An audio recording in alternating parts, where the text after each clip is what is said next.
ஐரோப்பிய தமிழ் வானொலி உறவுகளுக்கு இனிய வணக்கம். வள்ளுவர் வாக்கு. சூழ்ச்சி முடிவு துணிவைதல், அத்துணிவு தாழ்ச்சியில் தங்குதல் தீது. ஓர் ஆலோசனையின் முடிவு செயலை செய்யும் துணிவை பெறுவதே. பெற்ற அத்துணிவை செயலாக்க காலம் தாழ்த்தினால் அது தீமையாகும். இன்றைய நாளுக்கான பொன்மொழி. துன்பங்கள் அனுபவித்த காலத்தை மறந்துவிடுங்கள், அது கற்றுத்தந்த பாடத்தை எப்போதும் நினைவில் வைத்துக் கொள்ளுங்கள். தொடர்வது வரலாற்றில் இன்று. பிப்ரவரி 21 கிரிகோரியன் ஆண்டின் 52ஆம் நாள். ஆண்டு முடிவிற்கு மேலும் 313 நாட்கள். நெட்டாண்டுகளில் 314 நாட்கள். நிகழ்வுகள். 362 புனித அத்தனாசியார் அலெக்சாந்திரியாவுக்கு திரும்பினர். 1437 ஸ்கொட்லாந்தின் முதலாம் ஜேம்ஸ் மன்னர் படுகொலை செய்யப்பட்டார். 1440 புருசிய கூட்டமைப்பு உருவானது. 1543 எதியோப்பிய போர்த்துகேய கூட்டுப்படைகள் அகமது கிரான் தலைமையிலான முஸ்லிம் படைகளை தோற்கடித்தன. 1613 முதலாம் மிக்கைல் ரஷ்ய பேரரசராக தேர்ந்தெடுக்கப்பட்டார். ரொமோனோவ் அரச வம்சம் ஆரம்பமானது. 1803 கண்டி போர்கள். கண்டி மீது பிரித்தானியர் போர் தொடுத்தனர். 1804 நீராவியால் இயங்கிய முதல் தொடருந்து இயந்திரம் வேல்ஸில் இயக்கி பரிசோதித்து பார்க்கப்பட்டது. 1808 ரஷ்ய படை பின்லாந்து எல்லையை தாண்டி சுவீடனை அடைந்தது. பின்லாந்து போர் ஆரம்பமானது. 1842 தையல் இயந்திரத்துக்கான முதலாவது அமெரிக்க காப்புரிமத்தை ஜோன் கிரீனா பெற்றார். 1848 கார்ல் மார்க்ஸும் ஃபிரெடரிக் எங்கெல்ஸும் பொதுவுடைமை அறிக்கையை வெளியிட்டனர். 1878 முதலாவது தொலைபேசி விபர கொத்து அமெரிக்காவில் கனடிகட்டில் வெளியிடப்பட்டது. 1885 வாஷிங்டன் நினைவு சின்னம் திறந்து வைக்கப்பட்டது. 1907 நெதர்லாந்தில் பெர்லின் என்ற கப்பல் மூழ்கியதில் 125 பேர் உயிரிழந்தனர். 1919 ஜெர்மனிய சோசலிசவாதி கூட் ஐசுனர் கொல்லப்பட்டார். 1921 ஈரானில் இடம்பெற்ற புரட்சியில் ரெஷா ஷா தெஹ்ரானை தனது கட்டுப்பாட்டுக்குள் கொண்டு வந்தார். 1937 ஸ்பானிய உள்நாட்டு போரில் வெளிநாட்டு தேசிய தன்னார்வலர்களை உலக நாடுகள் சங்கம் தடை செய்தது. 1945 இரண்டாம் உலக போர். இவோ ஜீமா சண்டையின் போது ஜப்பானிய கமிகாஸ் வானூர்திகள் அமெரிக்காவின் பிஸ்மார்க் சி என்ற கப்பலை தாக்கி மூழ்கடித்தன. சரட்டோகா கப்பல் சேதமடைந்தது. 1945 இரண்டாம் உலக போர். இத்தாலிய முனையில் பிரேசிலிய படைகள் ஜெர்மானிய படைகளை மொண்டோ காஸ்டெல்லோ சமரில் தோற்கடித்தன. 1947 எட்வின் லேண்ட் போலராய்டு என்ற முதலாவது உடனடி படம் பிடி கருவியை நியூயார்க் நகரில் காட்சிப்படுத்தினர். 1952 வின்சென்ட் சர்ச்சிலின் பிரித்தானிய அரசு ஐக்கிய ராச்சியத்தில் மக்கள் அடையாள அட்டை முறையை நீக்கியது. 1952 வங்காள மொழி இயக்கம். கிழக்கு பாகிஸ்தானில் வங்காள மொழியை அதிகாரப்பூர்வ மொழியாக்க கோரி டாக்கா பல்கலைக்கழகத்தில் மாணவர் நடாத்திய எழுச்சி போராட்டம் ஒன்றின் போது காவல்துறையினர் சுட்டதில் 4 பேர் கொல்லப்பட்டனர். இந்நாள் பின்னர் யுனெஸ்கோவினால் அனைத்துலக தாய்மொழி நாள் என அறிவிக்கப்பட்டது. 1960 பிடெல் காஸ்ட்ரோ கியூபாவின் அனைத்து வியாபார நிறுவனங்களையும் அரசுடைமையாக்கினர். 1965 மல்கம் எக்ஸ் நியூயார்க் நகரில் இஸ்லாமிய தீவிரவாதிகளால் சுட்டுக் கொல்லப்பட்டார். 1972 சீன அமெரிக்க உறவுகளை சீர் செய்யும் பொருட்டு அமெரிக்க அரசு தலைவர் ரிச்சர்ட் நிக்சன் சீனா சென்றார். 1972 சோவியத்தின் ஆளில்லா லூனா 20 சந்திரனில் இறங்கியது. 1973 சினாய் பாலைவனத்தில் இஸ்ரேல் போர் விமானம் லிபியாவின் பயணிகள் விமானம் ஒன்றை சுட்டு வீழ்த்தியதில் 108 பேர் கொல்லப்பட்டனர். 1974 சுயஸ் கால்வாயின் மேற்கு கரையில் இருந்து கடைசி இஸ்ரேலிய படைகள் வெளியேறின.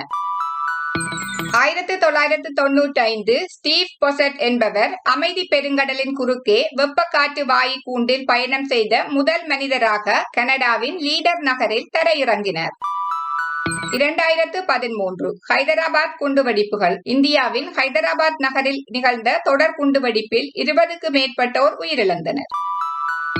இன்றைய நாளில் இப்பூவுலகில் வந்துதித்து சாதனை புரிந்த சாதனையாளர்கள் சிலரை பற்றி அறிவோம். 1728 ரஷ்ய பேரரசர் 3ஆம் பீட்டர் மலர்ந்தார். 6 மாதங்கள் ரஷ்யாவின் பேரரசராக இருந்தார். இவர் உள முதிர்ச்சி இல்லாதவர் என்றும் அளவுக்கு அதிகமாக பிரசியாவை ஆதரித்தவர் என்றும் இதனால் மக்களால் விரும்பப்படாதவராக இருந்தார் என்றும் பெரும்பாலான வரலாற்றாளர்கள் கருதுகின்றனர். இவரது மனைவி தலைமை ஏற்று நடத்திய சதியொன்றை தொடர்ந்து இவர் கொல்லப்பட்டார். இவரை தொடர்ந்து இவரது மனைவி 2ஆம் கதரின் ஆட்சியை கைப்பற்றினார்.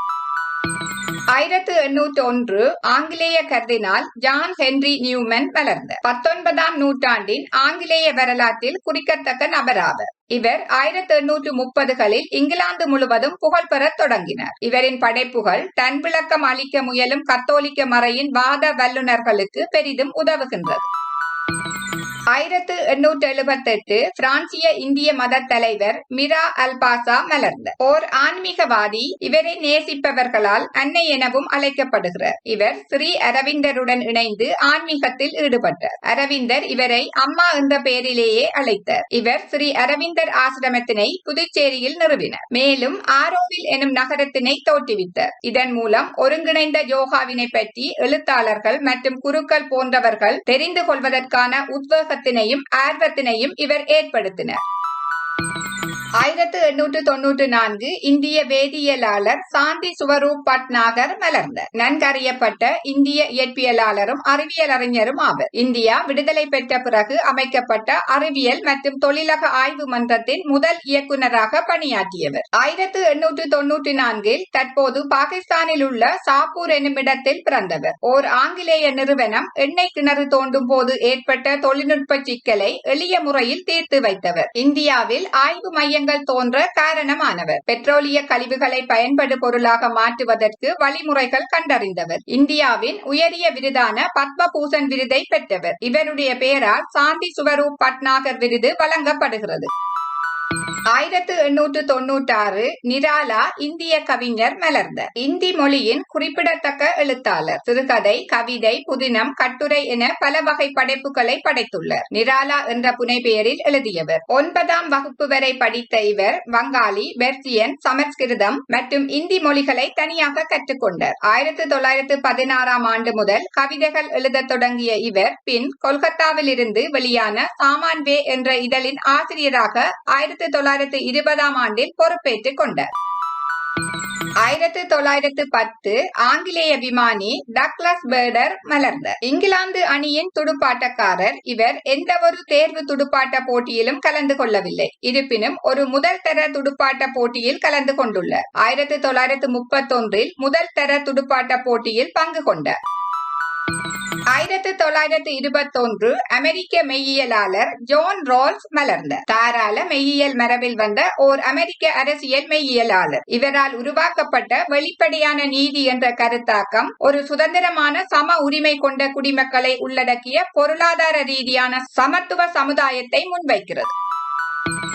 1924 சிம்பாப்வேயின் 2வது அரசு தலைவர் ரோபர்ட் முகாபே மலர்ந்தார். சிம்பாப்வே புரட்சியாளரும் அரசியல்வாதியும் ஆவர். இவர் சிம்பாப்வேயின் பிரதமராக 1980 முதல் 1987 வரையும் 1987 முதல் 2007 வரையும் அரசு தலைவராகவும் இருந்துள்ளார். சிம்பாப்வே ஆப்பிரிக்க தேசிய ஒன்றியத்தின் தலைவராக 1975 முதல் 2017 வரை பணியாற்றினார். ஆப்பிரிக்க தேசியவாதியாக கருதப்பட்ட முகாபே 1970கள் 80களில் மார்க்சிய லெனினியவாதியாகவும் 1990கள் முதல் சமூக உடைமையாளராகவும் அடையாளம் காணப்பட்டார். இவரது அரசியல் செயற்பாடுகள் முகாபேயிசம் என அழைக்கப்பட்டது.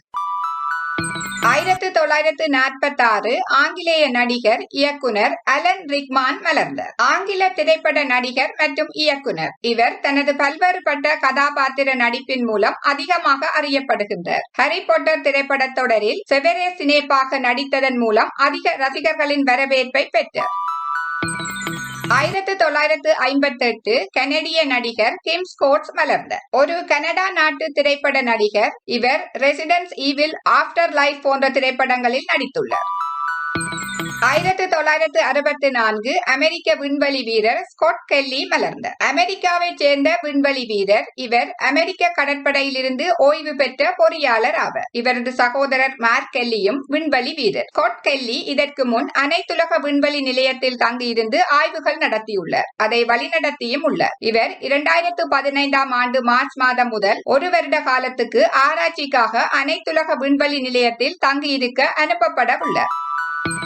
1970 தமிழக நடிகர் அரசியல்வாதி கருணாஸ் மலர்ந்தார். தமிழ் திரைப்பட நடிகரும் இசையமைப்பாளரும் மற்றும் தமிழக அரசியல்வாதியும் ஆவர். இவர் தஞ்சாவூர் மாவட்டம் பேராவூரணியில் உள்ள குருவிக்கரம்பை என்னும் கிராமத்தில் February 21, 1970 ஆண்டில் பிறந்தார்.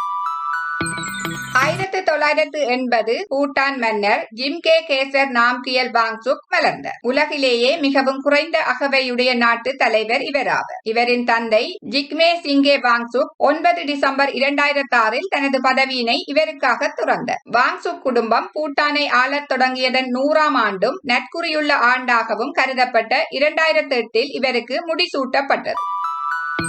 1987 கனடிய நடிகை எலன் பேஜ் மலர்ந்தார். ஜூனோ திரைப்படத்தில் அவர் நடித்த தலைப்பு பாத்திரத்திற்காக சிறந்த நடிகைக்கான கோல்டன் குளோப் மற்றும் அகாடமி விருது ஆகிய 2 விருதுகளுக்கான பரிந்துரைகளை பெற்றார்.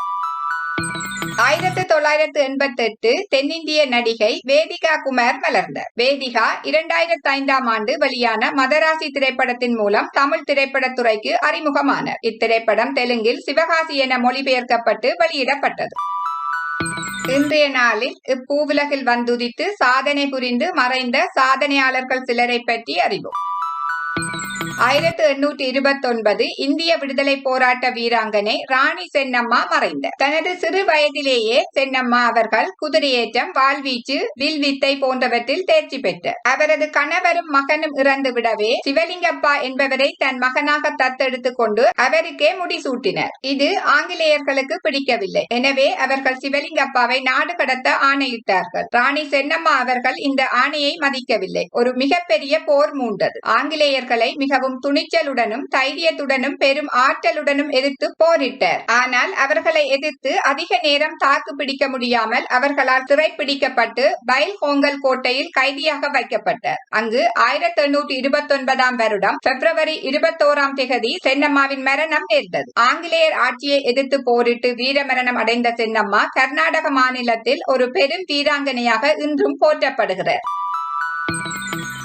1906 ஈழத்து தமிழக தமிழறிஞர் வி. கனகசபை பிள்ளை மறைந்தார். ஒரு தமிழறிஞர். ஆங்கில மொழியிலும் சிறப்பான அறிவு பெற்றிருந்த அவர் தமிழ் இலக்கியம், தமிழர் வரலாறு ஆகியவற்றை ஆராய்ந்து அவை தொடர்பில் ஆங்கிலத்தில் பல கட்டுரைகளையும் நூல்களையும் எழுதியுள்ளார். கனகசபை பிள்ளை அவர்கள் அறிமுகப்படுத்திய கஜபாகு காலம் காட்டி முறைமை வரலாற்று ஆய்வாளர்களால் சங்ககால தமிழக வேந்தர்களின் ஆட்சி ஆண்டுகளை வரிசைப்படுத்த பரிந்துரைக்கப்பட்ட ஆய்வு முறையாகும்.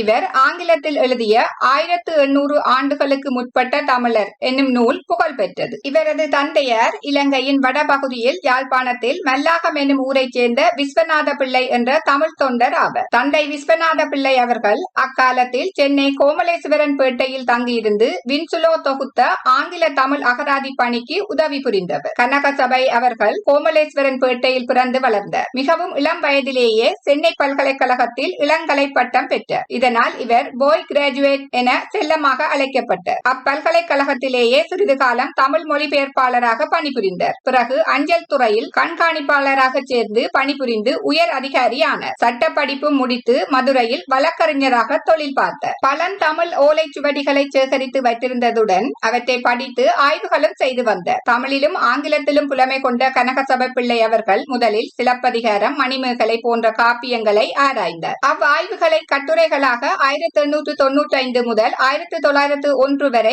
ஆங்கில தமிழ் பத்திரிகைகளில் தொடர்ந்து எழுதினார். இதனால் தமிழர் வரலாறு, தமிழ் இலக்கியம் போன்ற துறைகளில் அவருக்கு ஆழ்ந்த அறிவு மேலோங்கி இருந்தது. அவர் எழுதிய நூல்கள் எதையும் பதிப்பிக்க விரும்பவில்லை. அவர் 20 ஆண்டுகள் தொகுத்து வைத்திருந்த 10 பாட்டு, புறநானூறு, இன்னும் பிற ஏராளமான தமிழ் நூல்கள் அனைத்தையும் தமிழ் தாத்தா உ.வே. சுவாமிநாத ஐயருக்கு அவ்வப்போது வழங்கினார். பிற்காலத்தில் உ.வே. சாமிநாத ஐயரின் பதிப்பு முயற்சிகளுக்கு உதவுவதற்காக தன்னிடம் இருந்த பழந்தமிழ் நூல் ஏடுகளை சாமிநாத ஐயருக்கு கொடுத்து உதவினர். 1926 நோபல் பரிசு பெற்ற டச்சு இயற்பியலாளர் ஹெய் காமர்லிங் ஆன்ஸ் மறைந்தார். நெதர்லாந்து இயற்பியல் அறிஞர் தாழ்ந்த வெப்பநிலையில் உள்ள பொருட்களின் பண்புகளை ஆய்வு செய்ததற்காகவும் அதன் மூலம் திரவ ஹீலியம் தயாரிக்க வழி அமைத்ததற்காகவும் நோபல் பரிசு பெற்றவர். 1938 அமெரிக்க வானியலாளர் ஜார்ஜ் ஹெலரி ஹெல் மறைந்தார். ஓர் அமெரிக்க சூரிய வானியலாளர். இவர் சூரிய கரும்புள்ளிகளின் காந்த புலத்தை கண்டுபிடித்து பெயர் பெற்றவர். 1965 அமெரிக்க செயற்பாட்டாளர் மல்கம் எக்ஸ் மறைந்தார். ஓர் ஆபிரிக்க அமெரிக்க முஸ்லிம் மறைபரப்பினரும் மனித உரிமை செயற்பாட்டாளரும் ஆவர். தன்னுடைய ஆதரவாளர்களால் கருப்பின மக்களின் உரிமைகளுக்காக துணிந்து குரல் கொடுத்தவர். வெள்ளை அமெரிக்காவை கருப்பினத்தவர்க்கு எதிரான கொடுமைகளுக்காக கடுமையான சொற்களால் இடித்தவர் என அறியப்படுகிறார். எதிர்ப்பாளர்கள் அவரை நிறவெறியையும் வன்முறையையும் போதித்தவர் என அவர் மீது குற்றம் சுமத்துகிறார்கள். வரலாற்றில் அவர் மிகப்பெரிய செல்வாக்கு மிக்க ஆபிரிக்க அமெரிக்க தலைவர்களுள் ஒருவராக அறியப்படுகிறார். 1981 இலங்கை திரைப்பட நடிகர் நாடக நடிகர் A.S. ராஜா மறைந்தார். பல சிங்கள தமிழ் திரைப்படங்களில் நடித்தவர். 1940களில் தமிழ்நாட்டில் இருந்து சங்கரதாஸ் சுவாமிகள் தலைமையில் நாடக குழு இலங்கைக்கு வந்து பல நாடகங்களை மேடையேற்றியது. அவர்களது மச்ச ஹரிச்சந்திரா என்ற நாடகத்தில் பெண் வேடத்தில் நடிக்க சுவாமிகளின் நாடக குழுவுடன் இலங்கை முழுவதும் சென்று அவரது நாடகங்களில் நடித்தார். விஜயா ஸ்டேஜ் என்ற பெயரில் ஒரு நாடக கம்பெனியை ஆரம்பித்து பல மேடை நாடகங்களை நடத்தினர். இவற்றில் நீதிபதியின் மகள், சுமதி எங்கே போன்ற நாடகங்கள் புகழ் பெற்றன. லடீஸ் வீரமணி, டீன் குமார் ஆகியோரின் நாடகங்களிலும் நடித்தார். A.S. ராஜா அவர்கள் முதலில் நடித்த தமிழ் திரைப்படம் சமுதாயம். சிங்கள திரைப்படங்களில் சிறு வேடங்களில் நடிக்க தொடங்கிய A.S. ராஜா அவர்கள் பிரபல சிங்கள நடிகர் காமினி பொன்சேகா நடித்த பல திரைப்படங்களில் வில்லன் பாத்திரங்களில் நடித்து புகழ் பெற்றார். A.S. ராஜா அவர்களுக்கு திரைக்கலை குரிசில் என்ற பட்டம் திரைக்கலை என்ற இதழின் சார்பாக வழங்கப்பட்டது. 1984 நோபல் பரிசு பெற்ற ரஷ்ய எழுத்தாளர் மிகைல் சோலகவ் மறைந்தார். சோவியத் ரஷ்யாவின் முக்கிய நாவலாசிரியர்களுள் ஒருவராவர். இவரது டொன் நதி அமைதியாக ஓடுகிறது நாவலுக்கு 1965 இவருக்கு லெனின் பரிசை பெற்று தந்த நாவலான கன்னி நிலம் தமிழிலும் மொழிபெயர்க்கப்பட்டுள்ளது. 2001 இந்திய மொழியியலாளர் நரேன் சந்து பராசர் மறைந்தார். ஓர் இந்திய பேராசிரியரும் மொழியியலாளரும் எழுத்தாளரும் ஆவர். பல மொழிகளை கற்றுத் தேர்ந்த இவர் மொழியியலாளர் எனும் நோக்கில் பகாரிய மொழியையும் இந்திய ஆட்சி மொழிகளில் ஒன்றாக ஏற்க போராடியவர். 2001 ரஷ்ய வானியலாளர் செர்கை அலெக்சாந்திரோவிச் செவாகின் மறைந்தார்.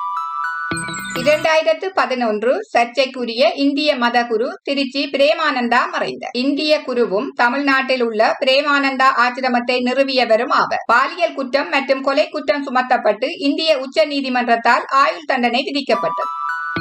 2012 தமிழ் திரைப்பட நகைச்சுவை நடிகர் முத்துராஜா மறைந்தார். தமிழ் திரைப்பட நகைச்சுவை நடிகர் கிழக்கு கடற்கரை சாலை, வெளுத்துக்கட்டு, வேங்கை உட்பட 55 படங்களில் நடித்துள்ளார். சித்திரம் பேசுதடி படத்தில் இடம்பெற்ற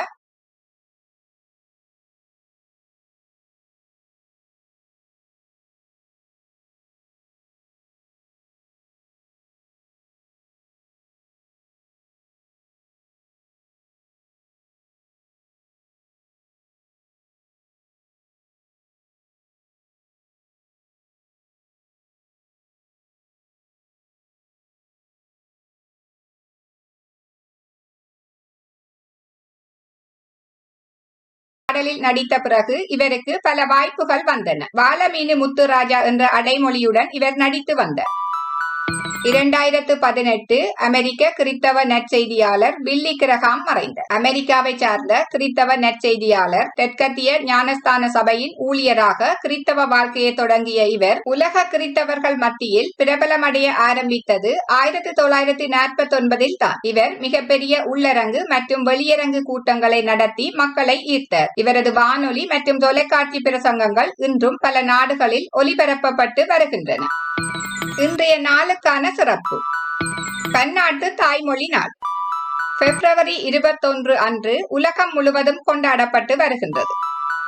1952 இந்த நாளன்று அன்றைய கிழக்கு பாகிஸ்தான் தலைநகர் டாக்காவில் வங்காள மொழியை ஆட்சி மொழியாக அறிவிக்க கோரி நடத்தப்பட்ட போராட்டத்தின் போது உயிர் நீத்த 4 மாணவர்களின் நினைவாக இந்நாள் உலகளாவிய முறையில் மொழி தொடர்பாக நினைவு கூறப்படும் சிறப்பு நாளாக கொண்டாடப்படுகிறது. வங்காளதேச அரசாங்கத்தின் முயற்சிகள், அனைத்துலக அமைப்புகளது ஆதரவுகள் காரணமாக ஐக்கிய நாடுகள் கல்வி, அறிவியல், பண்பாட்டு நிறுவனத்தால் யுனெஸ்கோ அமைப்பின் 1999 பிப்ரவரி 21 பொது மாநாட்டின் 30வது அமர்வில் இந்நாளை அனைத்துலக தாய்மொழி நாளாக அறிவித்தது. பல்வேறு சமூகங்களின் மொழி, பண்பாட்டு தனித்தன்மைகளை பேணுவதுடன் அவற்றுக்கிடையிலான ஒற்றுமையையும் உருவாக்கும் எண்ணத்தோடு இந்த நாளை யுனெஸ்கோ அறிவித்தது. 2000ஆம் ஆண்டு முதல் இந்த நாளானது உலகம் முழுவதும் கொண்டாடப்பட்டு வருகின்றது. 2013ஆம் ஆண்டின் அனைத்துலக தாய்மொழி நாளை ஒட்டி யுனெஸ்கோ பாரிஸில் தாய்மொழிகளும் நூல்களும், எண்ணிம நூல்களும், பாட நூல்களும் என்னும் தலைப்பில் கருத்தரங்கம் நடத்தப்பட்டது.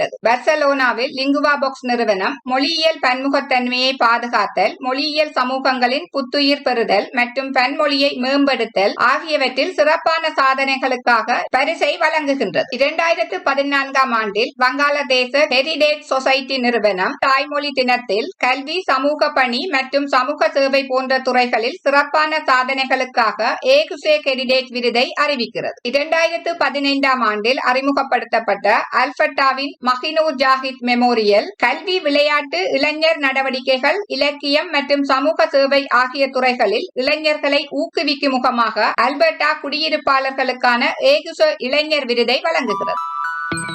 மீண்டும் நாளை வரலாற்றிலிருந்து சந்திக்கும் வரை உங்களிடமிருந்து விடைபெறுகின்றேன். நன்றி, வணக்கம் உறவுகளே.